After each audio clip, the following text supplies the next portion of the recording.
Crushing an enemy of an army is effective, but expensive. Far more efficient is to undermine an enemy from within, so that any eventual invasion, if one is even necessary, is largely ceremonial.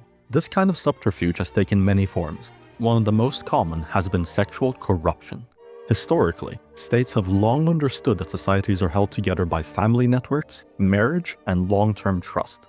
Kings, nobles, and political elites were bound together through interfamilial relationships. If you undermine the sanctity of marriage and family, you weaken the relationships that allow a nation to function.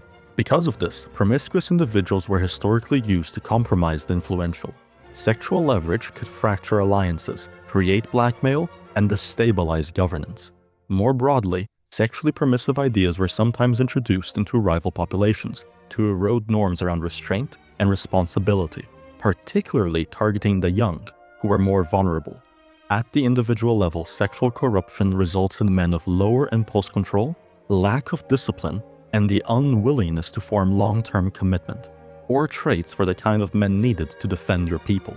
For women, it shifts incentives away from family formation and towards sexual visibility.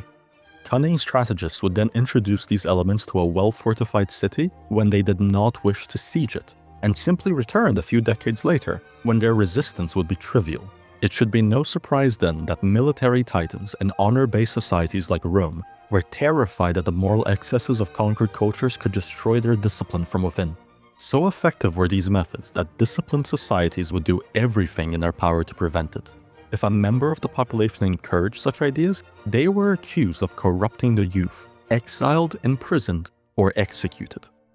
If a foreign operative was caught in the attempt, it could be considered an act of war. And while we're on the topic of war, this connects directly to today's sponsor. Jordan Hicks is a US Navy veteran, and he's written a book called The Scripture and the Sword. It examines Old Testament warfare not just as theology, but through the lenses of discipline, leadership, and tactics.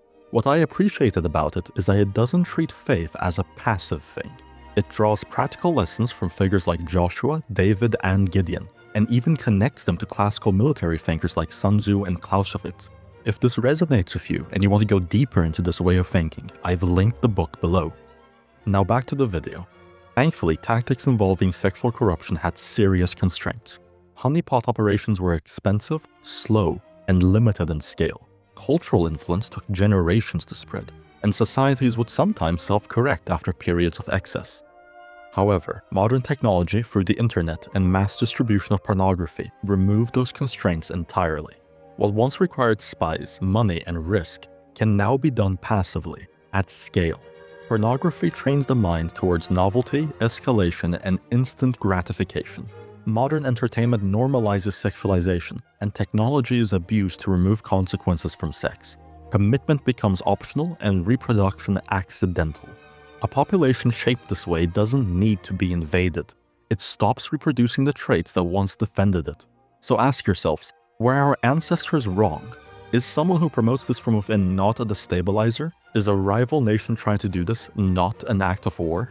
In the past, societies would consider attempts to break sexual norms as an existential threat. Nowadays, speaking in favor of sexual norms is considered extreme. This alone tells us how close we are to being conquered. Perhaps not even a ceremonial invasion will be needed. Perhaps we were already unceremoniously conquered.